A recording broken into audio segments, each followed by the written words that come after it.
Permettez-moi de faire une analogie entre les programmes informatiques et les recettes de cuisine.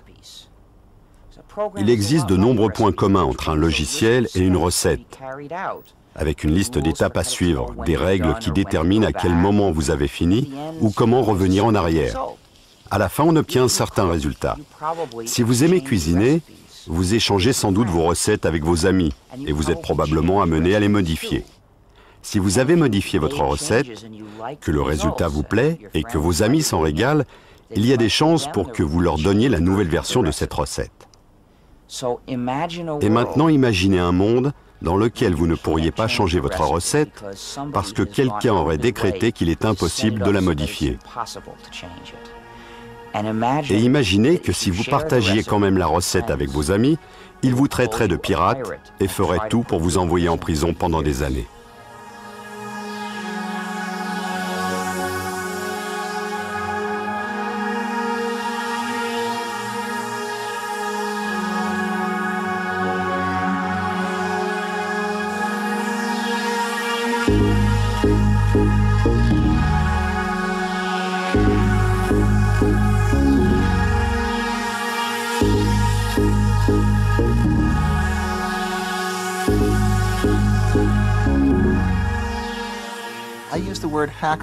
J'utilise le mot hacker dans son sens premier pour décrire une personne qui pratique la programmation informatique comme une sorte de passion artistique et qui fait partie ou s'identifie à la culture des hackers, c'est-à-dire le groupe de programmeurs à l'origine d'Internet, de Linux et du World Wide Web. Hacker, ce mot magique, le rebelle de notre nouvelle ère. Au commencement était l'ordinateur, puis l'ordinateur personnel, et enfin est apparu le réseau qui a relié toute la planète et qu'on appelle le net. Contre quoi se sont rebellés ces fameux hackers? Pour que votre ordinateur marche, il a besoin d'un système d'exploitation. Nos hackers ont refusé que quelques sociétés, dont principalement Microsoft, mettent au point des systèmes d'exploitation d'ordinateurs sans livrer en même temps les codes de fabrication qui permettent d'adapter votre ordinateur à vos besoins. Ils n'ont eu de cesse alors de casser ces codes pour les mettre gratuitement, grâce au réseau, au net, à la disposition de tout à chacun. C'est ainsi qu'a débuté cette nouvelle guerre postmoderne entre Bill Gates, patron multimilliardaire de Microsoft, et quelques insolents et impertinents programmeurs qui refusent le système clos dans lequel veut les enfermer le mania de l'informatique. Un petit génie de Finlande a lancé sur le réseau un nouveau système d'exploitation d'ordinateurs et une armée de programmeurs de par le monde a travaillé avec lui pour faire évoluer et aboutir ce système qui concurrence frontalement Microsoft et qu'on appelle Linux. Linus Torvalds a créé un système informatique qui a pris toute l'industrie par surprise. Linux, un système d'exploitation aujourd'hui utilisé sur 8 millions d'ordinateurs à travers le monde. Le magazine Wired considère ce jeune homme comme le nouveau chaman Vin Minen et déclare que son système d'exploitation Linux est le plus magnifique produit d'Internet. Le fait que Torvalds distribue Linux gratuitement et révèle son code source sous-jacent en a fait quasiment un personnage culte. Linus Torvalds, génie de l'informatique, qui rêve de battre Bill Gates de Microsoft. Est-ce vraiment possible?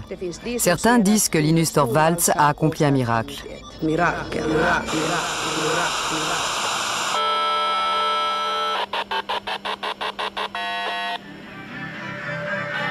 Tous ces programmeurs, tels des fourmis ouvrières, reliés entre eux par le net, ont fait évoluer la proposition de base de Linus Torvalds en l'adaptant, la modifiant, l'enrichissant, créant ainsi un des meilleurs systèmes d'exploitation au monde.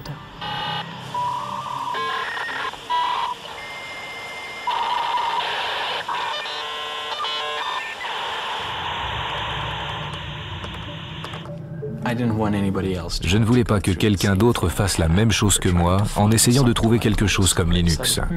Je me suis dit, peut-être qu'un autre étudiant en informatique a besoin d'un système d'exploitation et comme ça, il ne partira pas de rien.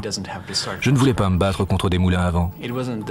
Ce n'était pas Don Quichotte contre le reste du monde essayant de créer le meilleur des mondes possibles.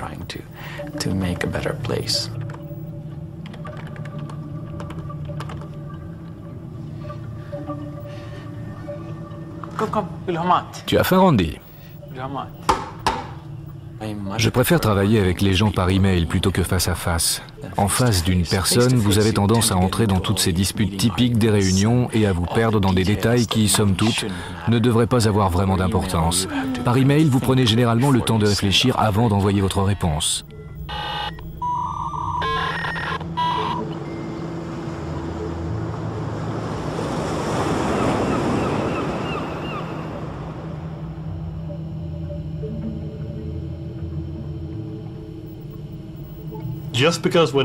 Le simple fait que nous ne soyons pas tous dans la même pièce ne veut pas dire que nous ne soyons pas ensemble au sens social du terme. C'est comme si nous partagions un très grand bureau. Il nous arrive même de nous disputer et de nous chamailler par Internet. C'est un énorme projet. À ma connaissance, aucun autre projet de création de logiciels n'a jamais fait travailler autant de gens répartis à la surface du globe. Tous unis et passionnés dans le but de développer un nouveau logiciel. Ce qu'il y a de plus innovant dans la communauté Linux, ce n'est pas son code source, mais plutôt toute la machine sociale qui s'est développée autour.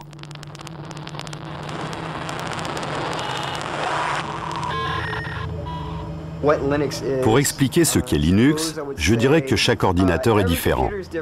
Chaque lecteur de disquette est différent. Chaque disque dur est différent. Chaque contrôleur vidéo est différent. Et Linux est la chose qui sait comment faire en sorte que tous ces composants de l'ordinateur exécutent une tâche simple, telle que enregistrer le fichier sur le bureau, ou lire le fichier qui se trouve sur cette disquette, ou encore dessiner cette image à l'écran. Linux sait comment parler à ces différents composants matériels et leur permet d'effectuer les opérations courantes pour lesquelles nous utilisons chaque jour nos ordinateurs.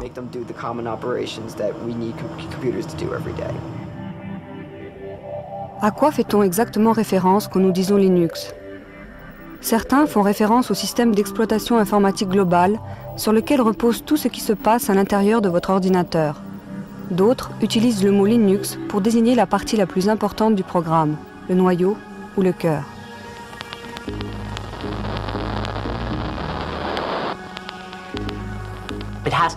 Il faut remonter à la personne par qui tout a commencé, qui a utilisé Internet pour créer une communauté d'individus où tous avaient le sentiment que leur contribution était validée. Et cette capacité à favoriser la coopération pouvait uniquement provenir d'une personne élevée en Finlande.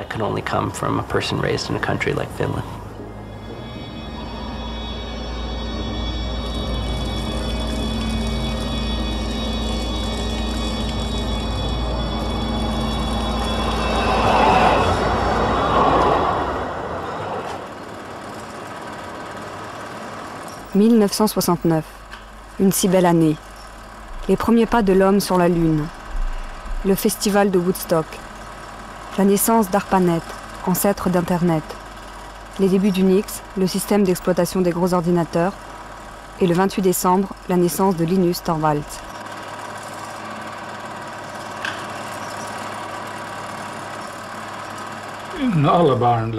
Tous les enfants apprennent surtout en jouant.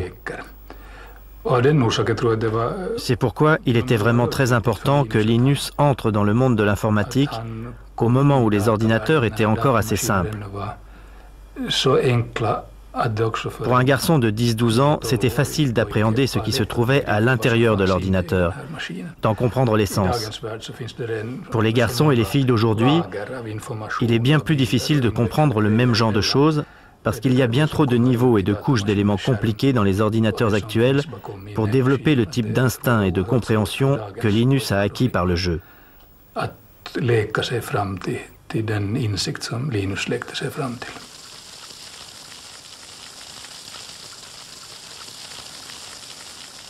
Je pense que ça a été le coup de foudre immédiat pour son père comme pour Linus. Ils étaient tous les deux excités comme des enfants à l'idée de tester les possibilités du VIC-20. L'endroit où Linus a développé Linux n'existe plus. C'était avant qu'on fasse tomber les murs. Ici, il y avait un mur qui continuait un peu plus loin, et là aussi, il y avait un mur. Et c'est à peu près ici, là où se trouve aujourd'hui le canapé, qu'étaient installés le bureau et les ordinateurs de Linus.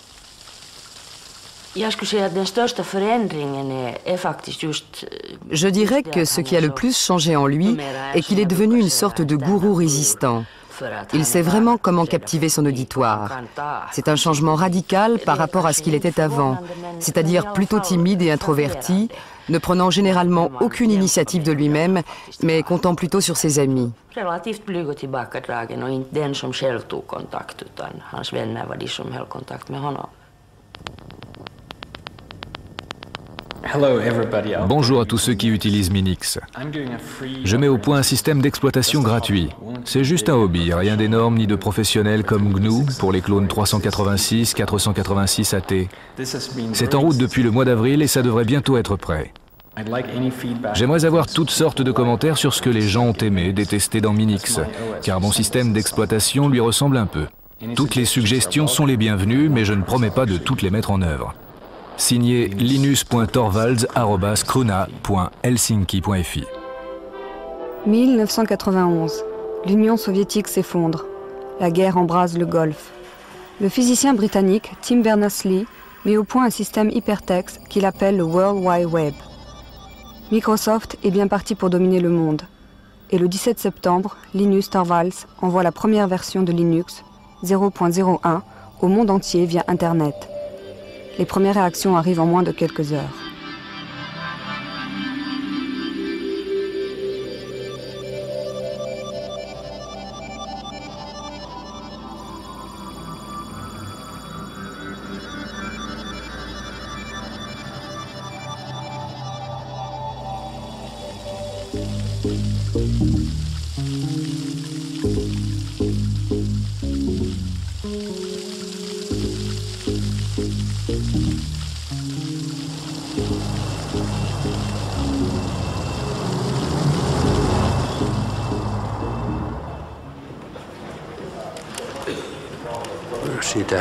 On a commencé à entendre parler de ce programme à la cafétéria. On disait qu'il avait commencé à être distribué sur le net. Puis on a entendu parler de ce Linus, du genre d'homme qu'il était. Mais en fait, il s'était déjà distingué auparavant par l'excellence de ses résultats.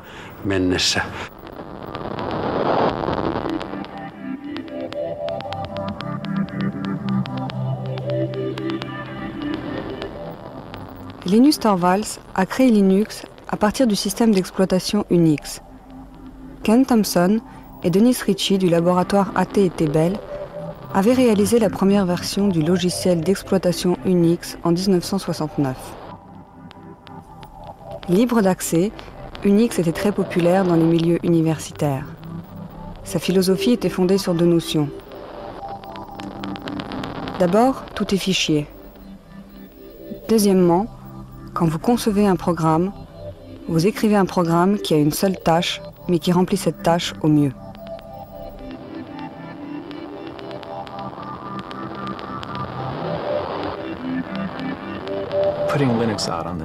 Il nous a semblé naturel de sortir Linux sur le net. Il y avait plein de bonnes raisons à cela. Notamment le fait que ce soit une bonne idée de rendre Linux disponible de façon à ce que les autres puissent le tester et m'envoyer leurs commentaires. Linus avait le choix entre deux choses. Il pouvait distribuer Linux gratuitement ou essayer de le vendre. Linux ne serait jamais devenu si important si Linus Torvalds avait essayé d'en tirer un bénéfice commercial. Personne ne l'aurait acheté. Ça aurait été un coup d'épée dans l'eau. Ça fait un petit bout de temps qu'on est là. La distribution de Linux en est à sa 3e génération.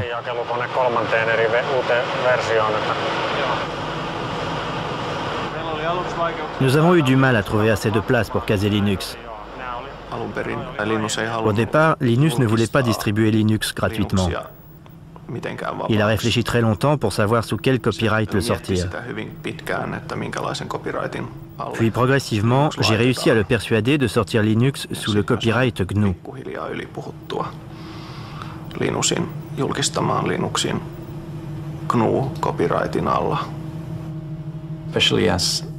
Surtout parce que le programme de compilation que j'utilisais avait été sorti sous la licence GPL. J'ai donc fini par décider d'utiliser la GPL.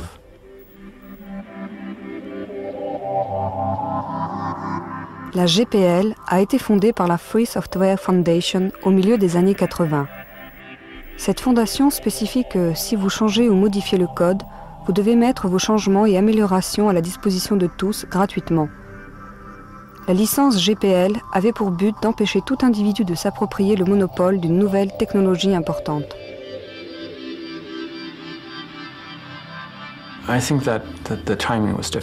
Je pense que le moment était le bon. Un an plus tôt, je ne pense pas que ça aurait pu marcher. Un an plus tard, quelqu'un d'autre aurait sorti quelque chose de similaire. Internet n'avait pas encore vraiment démarré auprès du grand public, mais il s'était déjà bien développé dans les réseaux universitaires.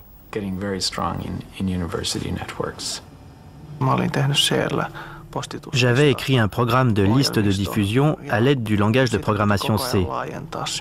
Je devais le développer et ajouter des fonctions parce qu'il y a eu très vite des milliers de gens intéressés. C'était une sacrée surprise. Les choses évoluaient à un rythme exponentiel. 1 millier d'utilisateurs se transformaient en 2000 le lendemain, puis le surlendemain, vous en aviez 4000. Développer Linux sans Internet, c'est comme si on voulait jouer aux échecs par courrier.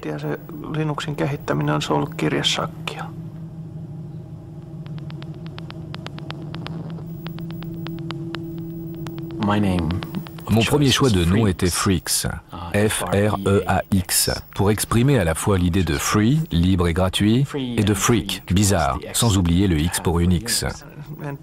Je n'aimais pas l'idée de l'appeler Freaks. Ce n'était pas un nom très vendeur. Ari Lemke, qui a mis Linux sur site FTP, pensait que c'était une mauvaise idée et détestait vraiment ce nom. Quand il a lancé le site FTP, il l'a appelé Linux parce qu'il savait que c'était le nom qui marcherait. Le nom est resté et Linux est nettement meilleur.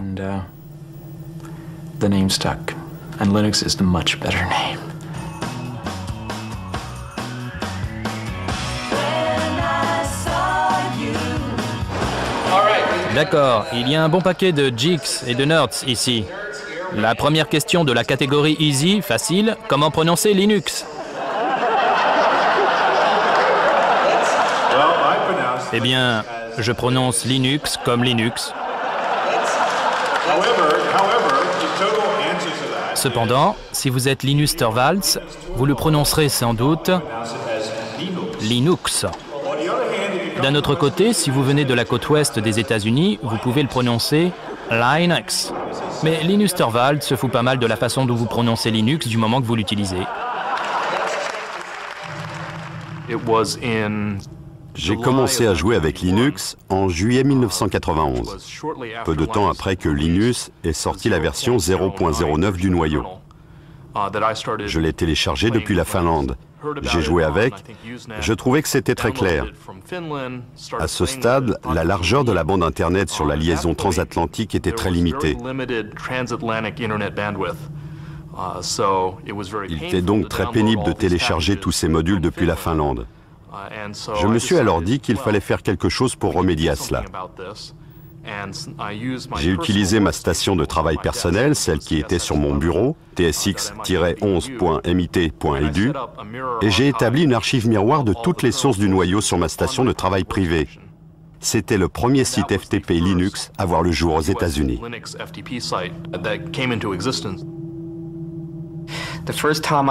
La première fois que j'ai reçu Linux, je l'ai téléchargé sur disquette. Ensuite, je l'ai installé sur l'une des machines du laboratoire informatique de l'Université de Pennsylvanie. D'ailleurs, je me suis fait jeter dehors ce jour-là. Mais voilà, c'était ma première expérience de Linux.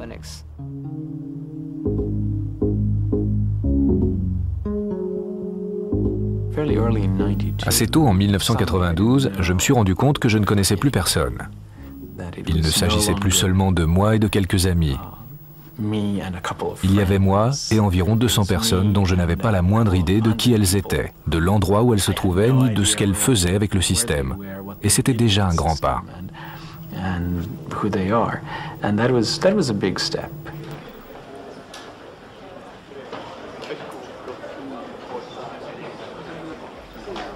En 1994, la version 1.0 a été très importante à mes yeux parce qu'elle nous a demandé énormément de travail. C'était sans aucun doute une étape cruciale dans l'utilisation commerciale de Linux. Avant la version 1.0, il était en effet très difficile d'utiliser Linux à des fins commerciales. Je vous souhaite la bienvenue au lancement du système d'exploitation Linux. Au départ, Linux a été développé pour Unix, particulièrement dans un contexte universitaire, parce que bien qu'il existe une version pour PC, son niveau de prix est très élevé. Vous pouvez acheter DOS pour un ordinateur personnel pour 200 marks, mais Unix peut facilement représenter un coût de 20 000 marks. Ce qui est quand même un peu trop cher pour un étudiant. Allez dans un magasin informatique et demandez-leur s'ils ont SCU Unix. Ils vous répondront « Non, par pitié ». En fait, c'est bien plus simple de l'écrire vous-même.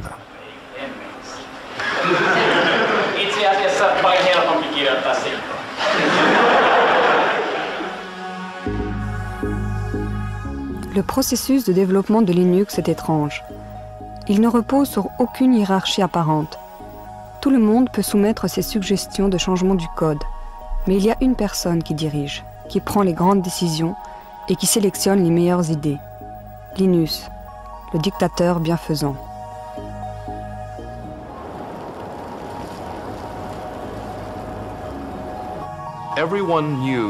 Tout le monde savait que ce groupe de travail avait besoin d'un chef, et Linus était le leader idéal, parce qu'il a créé le cœur du noyau Linux et qu'il présentait de très grandes qualités de leader.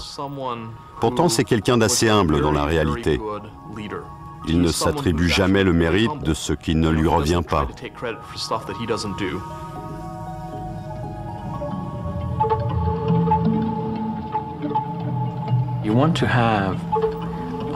Je voulais que des centaines, des milliers de personnes travaillent sur le noyau en même temps, mais je ne tenais pas à ce qu'elles se marchent sur les pieds.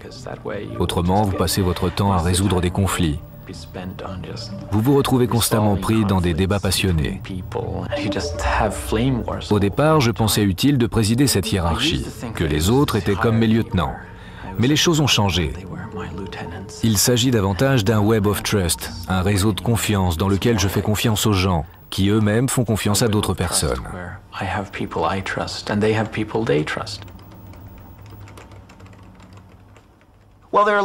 Beaucoup de choses motivent les développeurs. La fierté artistique, la satisfaction du travail bien fait, proche de l'artisanat, le sentiment idéaliste de faire partie de quelque chose de plus important que vous, quelque chose qui vous dépasse, le désir d'aider le monde et de trouver des solutions aux problèmes. En l'absence de rémunération, dans la plupart des cas, les gens cherchent surtout à se forger une réputation auprès de leurs pairs.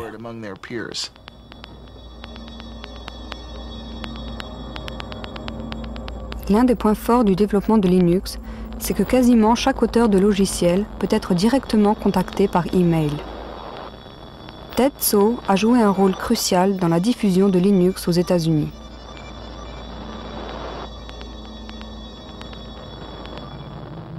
Pour être honnête, c'est très facile de dire « Si nous étions décisionnaires, nous ne ferions pas ces choses-là. » Mais on ne recevrait pas tous ces emails nous demandant « S'il vous plaît, je voudrais cette nouvelle fonctionnalité. » Donc je ne sais pas ce que je ferais si j'étais vraiment décisionnaire. Dave Miller étudie les changements que les développeurs souhaitent apporter au noyau, au cœur du système. Il fait office de relais entre les programmeurs de par le monde et le roi Linus. La façon dont nous travaillons est la suivante. Vous pouvez parler toute la journée d'une grande idée ou d'une solution géniale, mais vous devez nous proposer quelque chose. Montrez-moi quelque chose de concret, envoyez-moi un morceau de code, quelque chose de tangible que je puisse tester par moi-même, pour me faire une idée de ce dont il s'agit, plutôt que de parler toute la journée du sujet de façon abstraite. Alan Cox, hacker de génie, est le collaborateur le plus proche de Linus, son bras droit.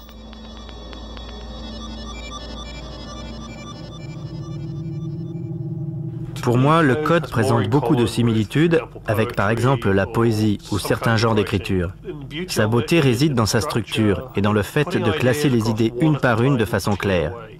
Si le code est bon, vous pouvez le lire sans commentaire. Vous comprendrez immédiatement pourquoi il a été écrit et combien il est élégant. Vous recherchez un code à la fois élégant et clair, mais qui ne repose pas sur des astuces de programmation, qui ne fasse pas d'hypothèses qui risqueraient de s'avérer fausses à l'avenir. Parce que la dernière chose que vous voulez, c'est avoir trop de code dans le noyau final. Dans le noyau Linux, en général, le code ne nécessite pas trop d'efforts pour fonctionner. Le but n'étant pas de programmer et de reprogrammer à l'infini.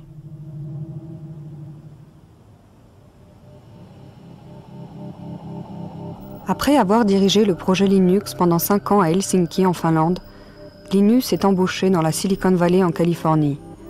Il voulait découvrir l'autre monde, celui du commerce et de l'industrie. Il voulait sortir du cocon de l'université.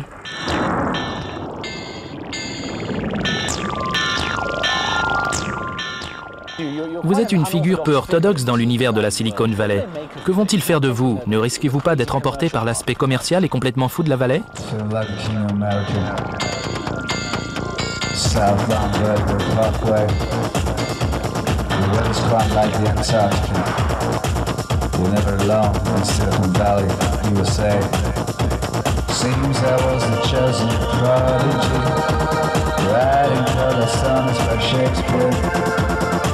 Some sort of balcony, which you really get near.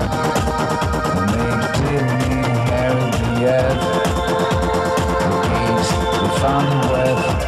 We'll probably sell the shares as soon as you can. Get out and go on to the next thing. Retire young. Should have been the king of America. The weather's quite like the Antarctica. Southbound Vertigo Parkway. Linus a commencé à travailler pour Transmeta. Cette entreprise mystérieuse a refusé pendant de nombreuses années de révéler son activité. On savait pourtant qu'elle travaillait sur un code source fermé, à l'instar de Microsoft. Linus aurait-il changé de camp? Le monde des affaires a des lois bizarres. En même temps qu'il travaillait pour Transmeta, Linus pouvait, avec l'accord de son employeur, continuer de développer son propre logiciel. On a tout fait pour m'obliger à être l'icône de Linux et de la communauté open source dans son ensemble. Même si je n'étais pas celui qui avait initié l'idée de l'open source.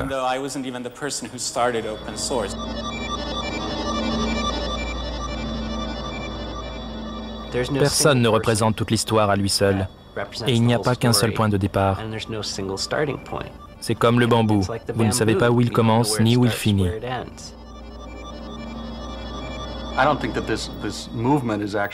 Selon moi, ce mouvement n'a rien de nouveau. C'est dans l'air depuis un bon moment.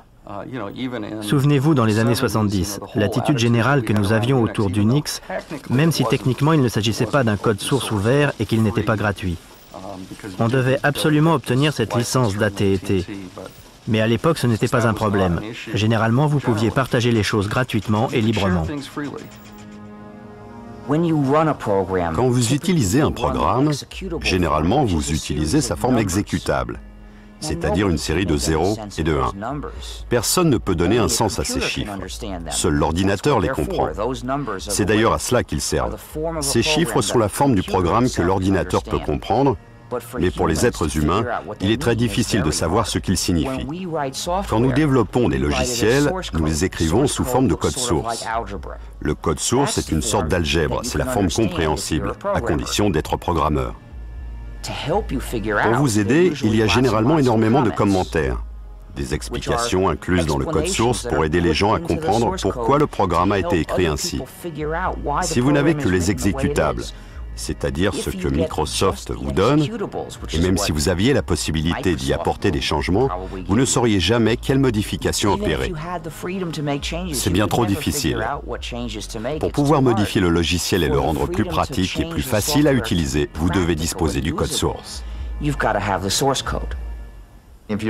Si vous vous penchez vraiment sur le projet, comme je l'ai déjà dit, Linus a développé le noyau, mais pas l'intégralité du système. Je pense que ce qu'il y a de plus intéressant ici, c'est le fait que Richard Stallman ait lancé le mouvement.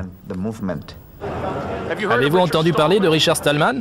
Il voulait que tout le monde ait le droit d'utiliser le logiciel et de le copier sans enfreindre la loi, pour faire des changements, les distribuer, améliorer le logiciel. Il voulait donner des droits aux gens. Il avait décidé d'anéantir le capitalisme américain corrompu de l'industrie informatique. Il a démissionné de son travail, mais il a continué de programmer. Rejoins-nous, partage le logiciel. Libère-toi, hacker. Libère-toi. Join us now and share the software. You'll be free, hackers, you'll be free. J'ai tendance à envisager les choses en termes de justice, de liberté et d'éthique. J'ai lancé l'idée en novembre 1983, mais tout a commencé en janvier 1984, lorsque j'ai démissionné de mon poste au MIT pour commencer à développer un système d'exploitation gratuit que j'ai baptisé GNU. Ça, c'est GNU, et c'est GPL, General Public License. Évidemment, le noyau se trouve sous GPL. L'idée du logiciel libre fait référence à la liberté, non au prix. C'est dommage qu'en anglais le mot « free » soit ambigu. Il a de nombreux sens différents. Il peut vouloir dire gratuit, mais également libre. Je préfère penser à parole libre plutôt qu'à bière gratuite.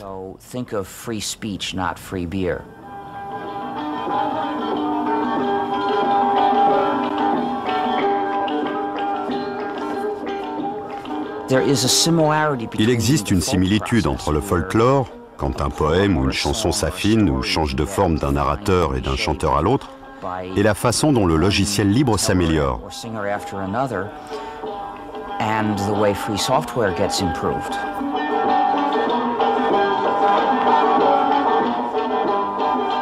Souvent, le logiciel libre est développé par un groupe de personnes qui n'inclut aucun des développeurs de départ.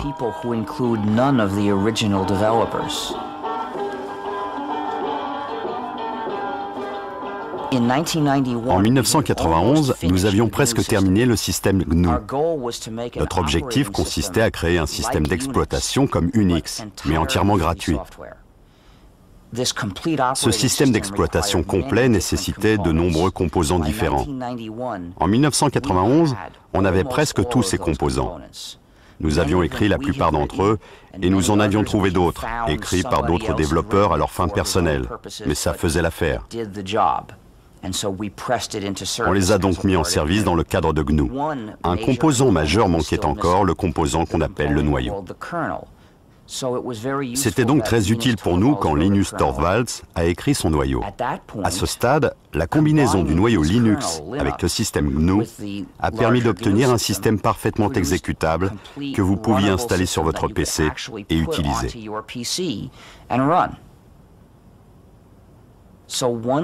Une fois Linux développé, le système GNU était en fait finalisé et il a commencé à devenir de plus en plus populaire. Mais au même moment, quelque chose de malheureux s'est produit. Les gens qui utilisaient le système GNU ne se sont pas rendus compte qu'il s'agissait du système GNU. Ils ont commencé à appeler Linux l'ensemble de la combinaison. Et cette erreur s'est répandue. Pour ceux qui travaillaient sur le projet GNU, il était très difficile d'attirer l'attention de l'utilisateur sur ces questions éthiques et politiques.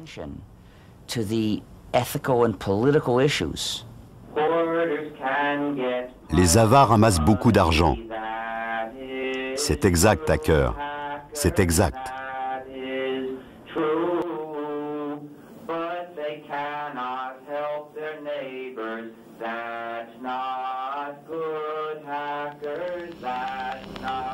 Most computer science in the USA comes traditionally from military background and defense spending. Perhaps it isn't any more quirky that nowadays free software movement finds room both for Richard Stallman and libertarian ideals. Many saw free software also as a new way of making money and needed a less radical concept. Enter open source.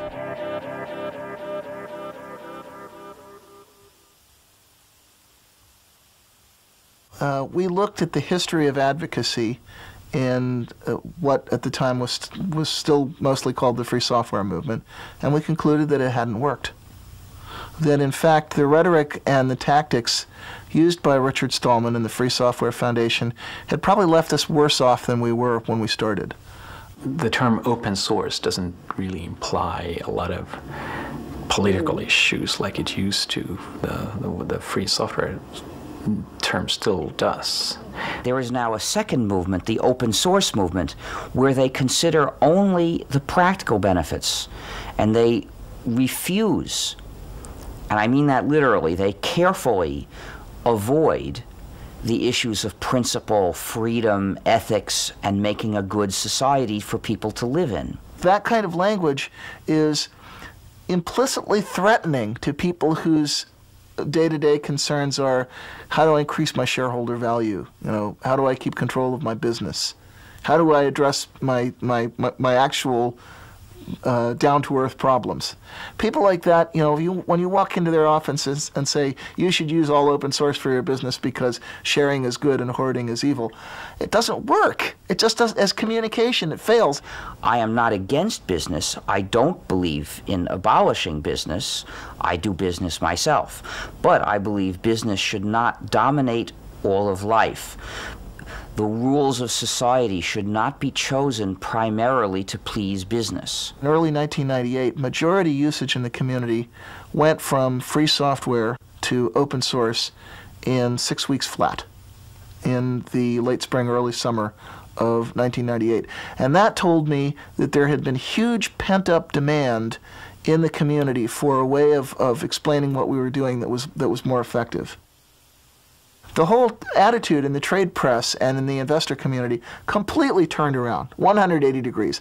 The same people who had spent years and years and years sneering dismissively at free software and, you know, talking about, you know, sandal-wearing freaks with long hair, those very same people within a year were falling all over themselves to write laudatory articles about the wonders of open source and peer review. And this was really funny because it was the same software and in most cases the same people.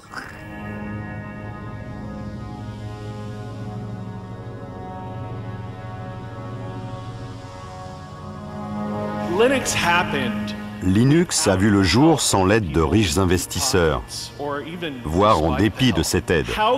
Comment faire pour préserver la magie si on investit autant d'argent dans Linux?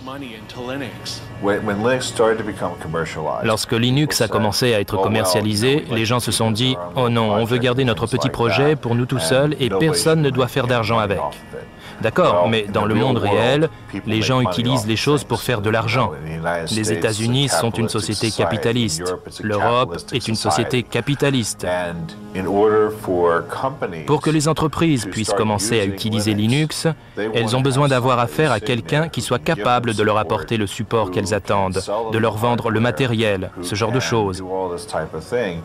Et les gens qui vendent le matériel et le support vont gagner de l'argent.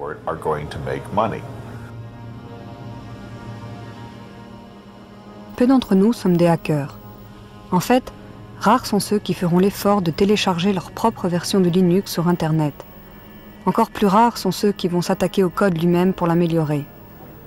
Bien que Linux soit difficile à utiliser, les clients ont su estimer sa grande fiabilité et la souplesse de son code source. Pour les entreprises visionnaires, il y avait là une opportunité à ne pas manquer.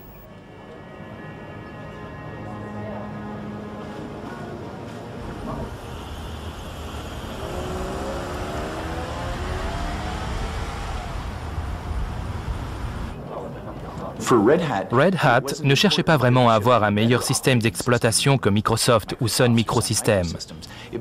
Ce qui comptait le plus, c'était de pouvoir livrer un système d'exploitation capable de résoudre les problèmes que nos clients n'arrivaient pas à régler avec un logiciel propriétaire. On s'est rendu compte de ce que nous faisions.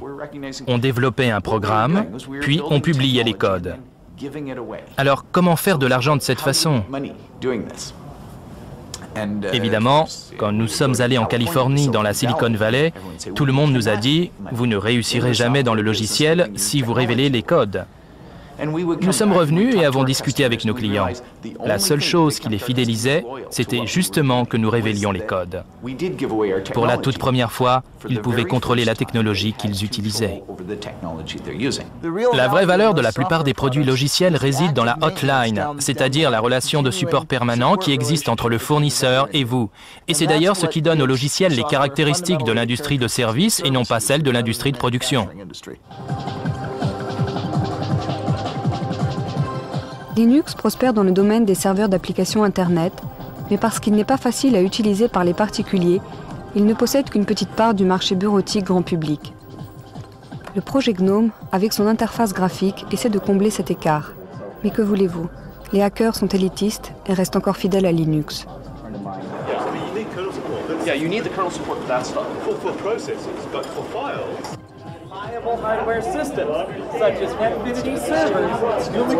Hé, regardez qui est là. C'est un pingouin. Bonjour pingouin. C'est Tux en fait. Salut Tux. Le travail de Linus Torvalds donne naissance à encore plus de millionnaires et de milliardaires. Il donne même des cheveux gris à l'homme qui est de loin le plus riche du monde, Bill Gates. Microsoft utilise un modèle très traditionnel. Ils produisent un code source fermé. Ils le mettent sur CD et ils le vendent. Ils prennent tout le travail de développement à leur charge. Et tout leur revient. Une fois que vous êtes dans ce métier, il est très difficile de changer de culture, comme par exemple de s'orienter vers un métier de coopération où les programmes sont utilisés pour révéler le code. C'est facile de gagner de l'argent avec des produits dont le code source est fermé, que vous ayez ou non une grosse part de marché. Par exemple, actuellement, Microsoft n'est pas vraiment incité à ouvrir son code. Ce n'est pas dans son intérêt. Mais je pense que Microsoft sera forcé d'y arriver.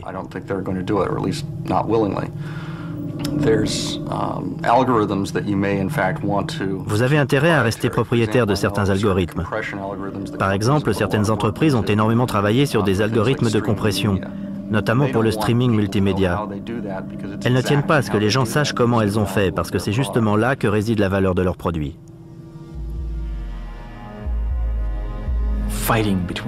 La fameuse lutte entre Linus, leader de Linux, et Bill Gates, leader de Microsoft, commence à prendre un aspect vraiment personnel.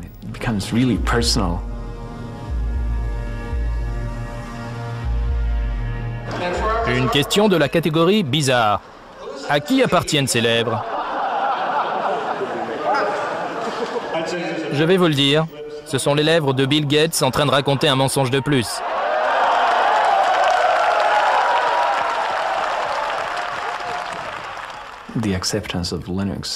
L'adoption de Linux a été considérablement favorisée par le fait que les gens avaient entendu parler de son existence dans la presse. Le côté David contre Goliath a un peu aidé, même si ce n'est pas vraiment le cas.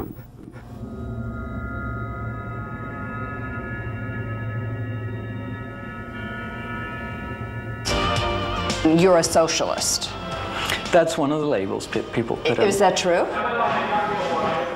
Det är ju ingen hemlighet, jag tillhörde radikalerna i slutet av 60-talet med gamla studenthus och studenternas FN-förening som organiserade nästan alla demonstrationer på den tiden. My personal belief system is more one of personal honor. And I don't care what anybody else does. I want to do what I feel is right. Att Linus håller sig oerhört på ett mycket bestämt avstånd från det där, från politik, och det hänger säkert ihop med att han så att säga skadades lite under sin tidigaste barndom av en mycket aktiv och politisk far. It is also about having a social conscience. And if you call that socialism, then yeah, I guess I'm socialist. Att han är radikal inom ett ganska bestämt område där han själv skapar ramarna för sitt område, eller han går, som jag upplever det, oerhört ogärna ut i det där i lösa, lite flummiga samhällspolitiska resonemang. Och där finns den här skiljelinjen mellan den här pragmatikern som vill syssla med någonting som är kännbart och inte låta liksom ångan åka ut genom det där öronen och flumma iväg om någonting som vi gärna gjorde på 60-talet. This is a community you can take, but you must give back. I am very pleased to announce to you today that the winner of this year's IDG Linus Torvalds Award is Debian. It's good that the Linux community has been fairly positive towards new things, including the commercial efforts. Hi. I'm from Brazil, and I would like to know what can we do to bring you to Brazil in May next year. Can you come to the VA party Wednesday night? I will almost certainly be there, yes. Okay. But I need to go to the green house. See you later. I'm hearing that you're going shooting during the Well, you come with us, man. No. Tell him Anita said hi, and I'm still working on my speed. Tell him that he'll know what I'm talking about. I'm sure a lot of the community is worried that you know, these big enterprises, these big commercial vendors are not going to be able to give back to the community. The thing is that people expect other people to. Les gens attendent des autres qu'ils soient gentils et fassent les choses bien. Mais je ne pense pas que ce soit vrai, ni que ça devrait l'être. Le pouvoir de Linux, c'est que même si personne ne vous aide, vous aurez toujours votre propre copie de Linux et la possibilité d'en faire ce que vous voulez. Je veux éviter d'être le politique de Linux. Je veux être quelqu'un que tout le monde trouve sympa, quelqu'un qui ne triche pas. Linus, une dernière question. Je viens d'Inde. Y a-t-il beaucoup d'Indiens qui contribuent au développement du noyau? Non, pas tant que ça. Quel est le message que vous aimeriez leur faire passer pour qu'ils soient de plus en plus nombreux à vous rejoindre? À mon avis, c'est surtout un problème d'infrastructure. Ils n'ont pas forcément d'accès à Internet, ou alors ils disposent seulement d'une connexion très lente. Les gens ne sont peut-être pas habitués à ce type de collaboration sur Internet. Ça les rend un peu nerveux. Un message pour les motiver, pour faire venir plus de développeurs? Je ne sais pas quels sont les problèmes en Inde, mais il y a sans doute des problèmes locaux que seuls les Indiens pourront résoudre, des problèmes dont le continent américain ne se soucie pas le moins du monde. À mon avis, c'est très motivant quand quelqu'un dit « Hey, je peux résoudre ce problème, je peux créer ma propre version de Linux et elle me conviendra mieux. » D'accord? Ça marche pour un Indien ou n'importe quelle autre personne. C'est ça qui doit motiver les gens. Et puis quoi que je dise, vous ne devriez pas en tenir compte. Linus, juste une seconde. Merci beaucoup. Merci à vous. La prochaine fois que vous passerez en Inde, j'essaierai, mais... si vous prenez de longues vacances. Je travaille pour un magazine hollandais. Comptez-vous venir aux Pays-Bas? Le but premier de Linux n'a pas été bien entendu d'anéantir Microsoft. En fait, Linux a été conçu pour fonctionner sur du matériel bon marché et pour résoudre des problèmes courants. Si vous n'avez pas d'argent, il offre une véritable alternative entièrement gratuite. Le projet Linux a démarré en Europe et aux États-Unis, mais aujourd'hui, le logiciel libre permet de trouver toujours de nouveaux programmeurs venant même de pays où l'informatique en est à ses premiers balbutiements.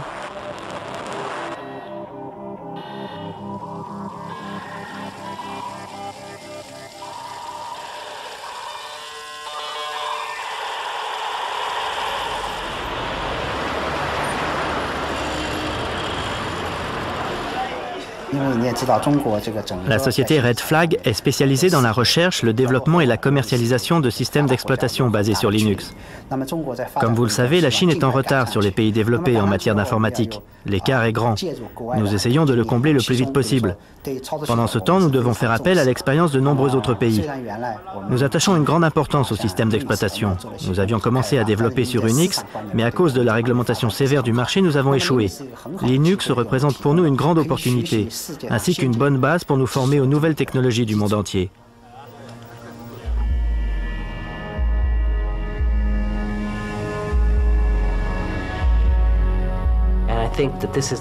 C'est le plus grand transfert de richesse que l'on ait jamais vu entre ce que l'on appelle le Nord industrialisé, disons l'Europe et les États-Unis, et le tiers-monde.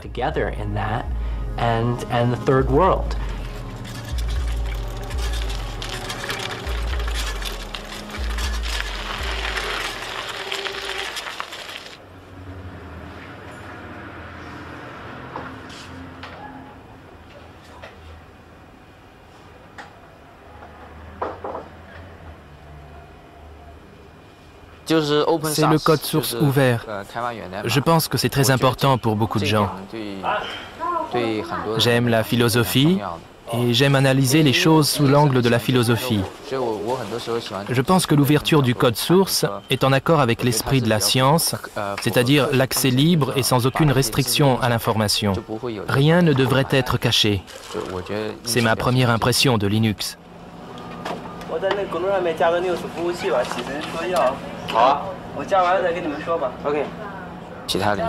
Cet esprit pourrait être étendu à d'autres domaines.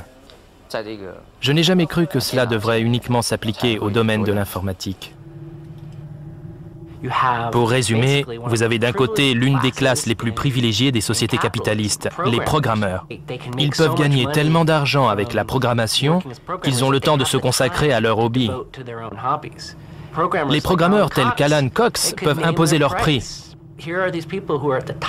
Ce sont les gens qui se trouvent au sommet de la pyramide, qui transfèrent leur propriété intellectuelle, cette énorme richesse, vers des pays pauvres. C'est le socialisme en action, même si les libéraux sont horrifiés dès qu'on en fait mention.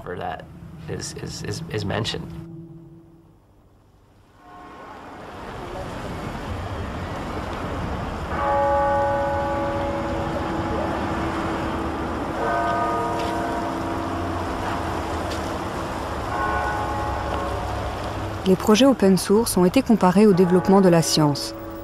La science, en elle-même, ne rapporte pas d'argent. Ce sont les applications industrielles de ces recherches qui engendrent de la richesse. Pour les hackers de l'open source, le développement de Linux a toujours été un projet bénévole de type scientifique, un véritable hobby. Les meilleurs développeurs Linux ont fini par être embauchés. En 1999, pendant le boom de la net économie, du e-business, certaines entreprises Linux ont été cotées en bourse. Wall Street a annoncé des valeurs records pour l'action Linux. Évidemment, ça n'a pas duré, mais pendant quelque temps, certains hackers Linux ont été incroyablement riches, du moins sur papier.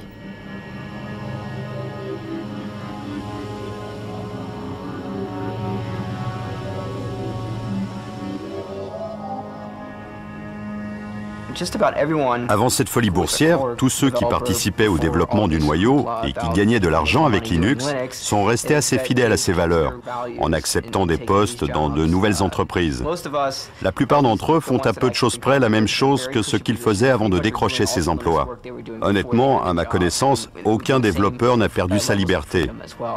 Je continue à lire des suggestions de modifications tous les jours, comme je l'ai toujours fait. Je les soumets à Linus, comme je le faisais avant notre introduction en bourse. Certains d'entre nous conduisent peut-être de plus belles voitures, c'est à peu près la seule différence. Et peut-être qu'on mange plus souvent des sushis. Certaines personnes ont eu de la chance.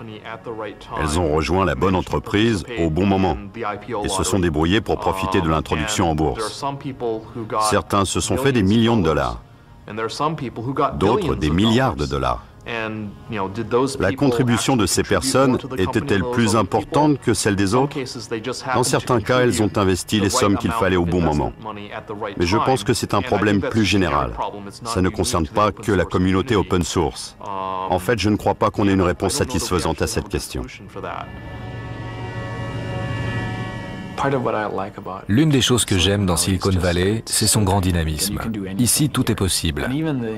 Même le côté course à l'argent, qui paraît un peu de mauvais goût, a fortiori si vous êtes un Européen, c'est un très bon facteur de motivation, un bon moyen pour aller au bout de vos projets.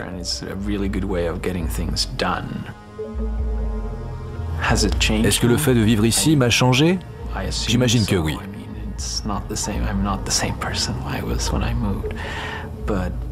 Je ne suis plus le même qu'à mon arrivée, mais je ne crois pas être plus intéressé par l'argent qu'avant.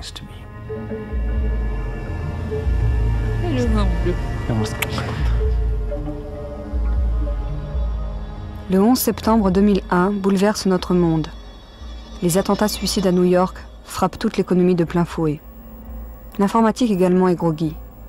Que restera-t-il du phénomène Linux? Aujourd'hui, des pans entiers du fameux code de Linux se retrouvent sans que nous le sachions dans notre vie quotidienne, dans nos portables, nos grille-pains, nos réveils matins. Le rêve de Linus Torvalds de libérer l'informatique a des chances de réussir, mais ce serait peut-être l'une des plus grandes opportunités manquées de notre époque si le logiciel libre ne libérait rien d'autre que du code.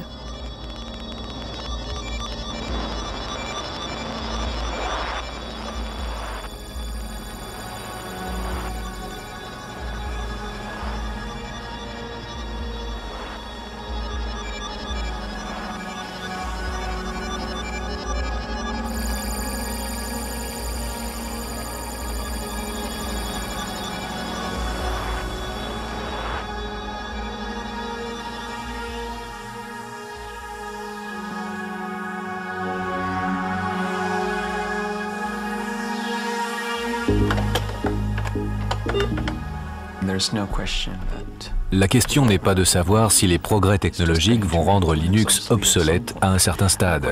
La question est juste de savoir combien de temps cela va prendre. Andy, ne fais pas tes griffes sur le fauteuil.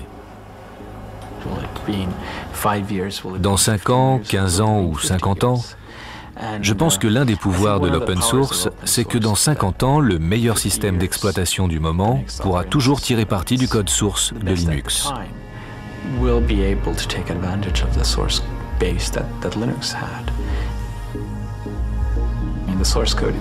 Dans une certaine mesure, le code source est la mémoire de Linux, et les gens pourront toujours l'utiliser comme une sorte de référence. Mais il y a autre chose. Il y a aussi les problèmes intangibles, tels que pourquoi les choses ont-elles été conçues de telle façon. Et je pense que c'est dans l'air, de toute façon, avec ou sans moi.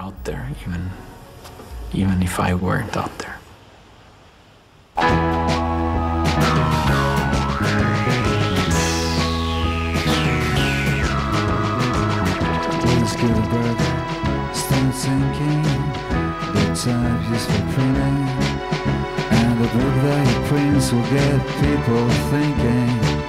Linus Literary in the little room is setting, start to imagine a Bible, not a Latin, but the language we're swearing and eating and chatting. It's like this that it happens, like this that we see. Big changes through a human history, not by some powerful taste decree, by botanic incremental degrees. Miss Linus goes to Washington to speak about praxis, gradual change, little man and universal access. Linus against Goliath with nothing else to fill, but sling a little stone in the face of Big Bill. But Linus Jefferson's give the strings that lose, and it changes the way the world plays the blues. It's like this that it happens, like this that we see. Big changes through human history, not by some powerful dictator's decree, by the tiny incremental degrees. Like a butterfly in Helsinki fluttering its wings, producing hammerhead storm clouds over Beijing, when Hermit-like programs become a community, and information achieves its manifest destiny, but to be free. It's like this that it happens, like this that we see. Big changes through human history, not by some powerful dictator's decree, by botanic incremental degrees. It's like this that it happens, like this that we see. Big changes through human history, not by some powerful dictator's decree, by botanic incremental degrees. It's like this that it happens, like that's what we see. Big changes throughout human history. It's like this that it happens, like this that we see. Big changes throughout human history.